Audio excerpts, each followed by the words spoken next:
It is often said that attack wins you games and defense wins you titles. That's why, to improve our defensive skills, I decided to study the games of former world champion Tigran Petrosian, who is considered one of the best defensive players, if not the best ever.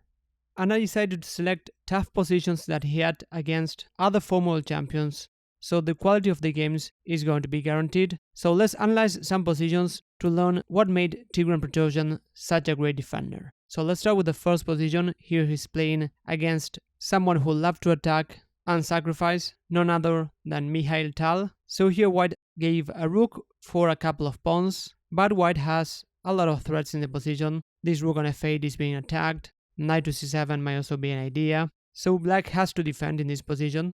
And a very natural way to go here is to think about purely defensive moves. One of them might be to capture this annoying knight, but after queen takes, king to d8 is forced, and after rook to d1, white is bringing another attacker with check, so this is going to end very bad for black.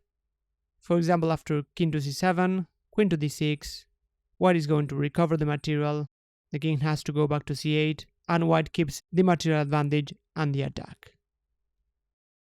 So taking on e6 wouldn't help black. Rook to f7 is another move that would come to mind. Another natural move, but again a bad move, because even though we protect everything, we prevent knight to c7, white can continue with knight to d5, and we see how white has these beautifully placed knights and queen ready to attack the king. There's also an idea to capture the knight on e5, and the idea of going knight to c7 will also be in the air.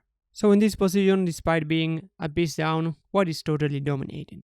So here Petrosian played another move which follows a very important principle when you defend, which is to try to counter-attack whenever it's possible. So here he played the move rook to f6, counter-attacking this very strong knight on e6, and even allowing the move knight to c7, which is what Tal played in the game, which is the most natural move in the position, but it was not the strongest.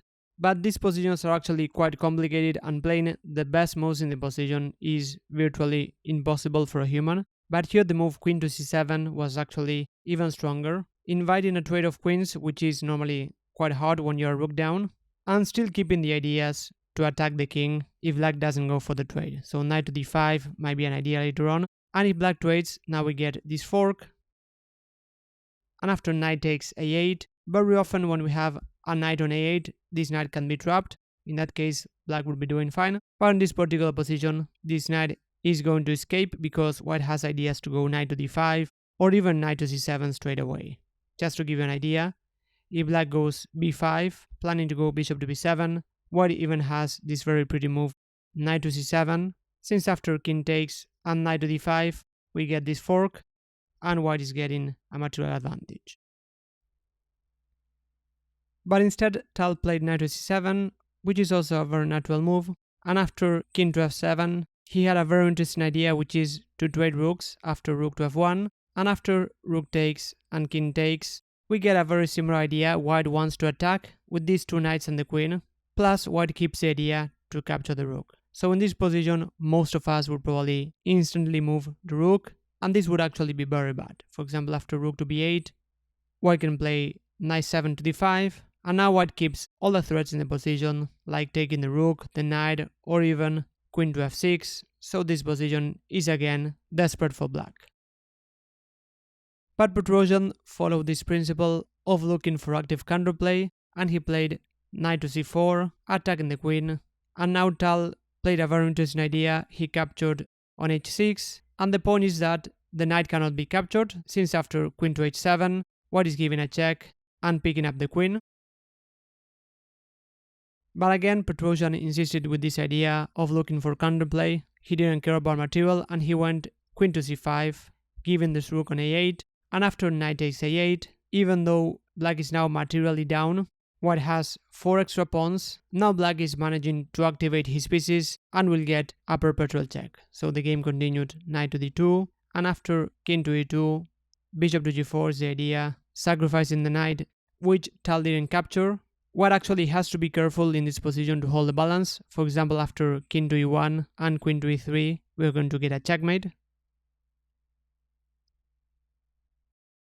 If white takes the knight, then we're gonna get a perpetual check after queen to d4, king to e1, black will give checks on g1 and d4, and even in this position, white still has to be careful. King to e1 keeps the draw. If white gets ambitious, after king to c1 and queen to e3, we get a back rank checkmate after queen to e1. And after bishop to g4, white tried king to c3, but after queen to c4, if white takes the knight, then we're gonna get a draw as we saw. And after king to e3, king to c1, and king to d3, we get a draw by perpetual check. And before we move on to the next position, let me remind you that for the next few hours only, you can get a massive discount on my recently launched course that will teach you how to master chess middle games. In the course, I teach you not only how to defend, but also how to attack and other important ideas like the most important strategy in the middle game. The course also contains many bonuses like a checklist summarizing all the ideas that you learned and a list of model games on how to play the middle game. So check the link in the description if you want to know more about these offers. So let's now move on to the next position. Here black is having a hard time. White has an extra pawn. White is attacking the rook on d8, also planning to take on f5. And here I want to talk about something that Petrosian was really good at. He played very practical chess. So what he did now in this position, he sacrificed the exchange by taking on e4, and he even managed to win this position in less than 10 moves. So before that, let's try to understand this position. So here white is attacking the rook. In this position, a move like rook c to e8 might look like a natural move, trying to put pressure against the pawn e4, since the pawn e4 is now pinned. But in this position, white can actually capture on f5, and in this position, taking on e2 is actually not working very well for black, because after f6, white is getting the piece back, and white will keep these two very strong bishops. So just to show you how easily black can go wrong here, if black takes the pawn, the bishop doesn't have any squares to go. Now white can simply capture the bishop, and after king takes, white has this very nice tactic, bishop to h6, deflecting the king, and after king takes and rook takes, white is clearly better in this position. I just want to mention that black's best chance in this position, according to the engine, was to go knight to d4, which still follows this principle of playing actively when you defend, whenever you can. So knight to d4 plans to capture on e2 and then fork the king and the rook. And after knight takes and bishop takes, king to h1. And here the idea is to look for counterplay by going rook to c8, planning to attack the pawn on c4. This is a bit hard to play because now the pawn f5 is pinned. But after pawn takes and rook takes, black should try to hold this position, being a pawn down. But the move f takes e4 is, from a practical point of view, quite an interesting try, because black gives an exchange, but now the situation completely changed. Now it is black the one who is going to be very active. Black has this very strong dark square bishop. This pawn e4 is now a pass pawn. So at least from a practical point of view, black has some chances. There's also the idea to go rook to d2. So here white played the move bishop to g2, which is very natural, trying to counterattack the pawn e4. Just want to mention that here the engine suggests something which is very hard to play, which is rook f to d1. The main idea is logical, to try to trade pieces, because white has a material advantage, but after rook takes and rook takes, black can capture this pawn on c4 and also attack the knight and the pawn.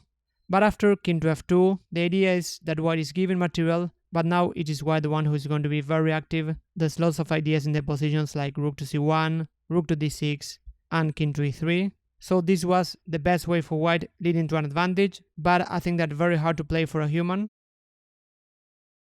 Because after bishop to g2, black again has this idea of playing actively. Knight to d4 is a very important idea in the position. And after knight takes and bishop takes, king to h1 and e3. So black has this very strong pass pawn, which should be enough to hold the balance. And here after rook f to e1, bishop to c5, stopping this pass pawn on c4, bishop to f3 and bishop to e6. Black seems to have enough counterplay to hold the position, but black even managed to win. So I just want to show you this very nice finish. Here after king to g2, rook to d2 and rook to e2, bishop to f5. White's best try was to go rook c to e1, and now white is ready to either trade on d2 or even give the exchange back in some lines. In this case, white is trying to fight for an advantage, but white tried this similar idea in a more active way by going rook to c3, so as we saw, white played very neutral moves, but in this position Petrosian found a very beautiful idea, which is bishop to e4, just deflecting this bishop from the defense of this rook, and actually now it is white the one who is lost, because there's no easy way to prevent this idea of capturing the rook on e2. If the king goes to f1, black would simply capture on f3, and after rook takes and pawn takes, amazingly now this passed pawn cannot be stopped because the bishop on f3 is pinned. So for example, after king to f1, black would simply capture the bishop and then promote the pawn. So after bishop to e4, black even managed to win the game. So even though this exchange sacrifice was not objectively sound, it was a very practical idea that managed to complicate the position a lot. And in last position, here Petrosian is playing against the legendary Garry Kasparov. So in this crazy position, even though white is a pawn down, white has all the pieces trying to attack the king on b7, and even though black's pieces are on the defensive, it might be quite hard for black to find a move in this position. For example, taking the bishop on d6 would be a very bad idea, because after knight takes, this knight is pretty much attacking everything, so white is winning material here. So black has to be very careful, but Petrosian knows that when you defend you have to be very concrete and try to complicate the position as much as possible. So here he played the surprising king to c6, so playing actively with the king, but the idea is to break the pin, so now taking on c4 is possible, and black is also attacking the bishop on d6.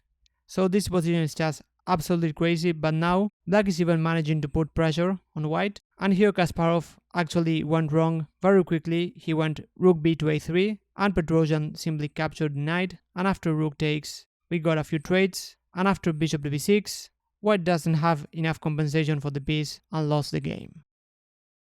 Instead here white had to trade on c7, and the position is actually very crazy, but white is having enough counterplay here. Maybe Kasparov was afraid of this move b takes c4, and now again there's the idea to either capture the rook or the bishop, but here white had the move rook to b7, and if black captures the bishop, now there's the idea to take on a6, and after rook takes and queen to a6, white is getting the material back. After king to d6, queen takes and king to e7, bishop takes e5, removes the defender of the rook, so now there's the idea to capture on c7, and after rook takes and bishop takes, we got a lot of trades and a fairly balanced position. So this was not a forced line, but white still had ideas to keep the balance in the position. So hope that you enjoyed this video where we saw how great Petrosian defended. So defend actively whenever you can and try to be as practical as possible, even if you're going for a position that is objectively not the best move, but if it gives you practical chances to complicate the game, you might even get some winning chances. Thanks a lot for watching the video, and I'll see you next time.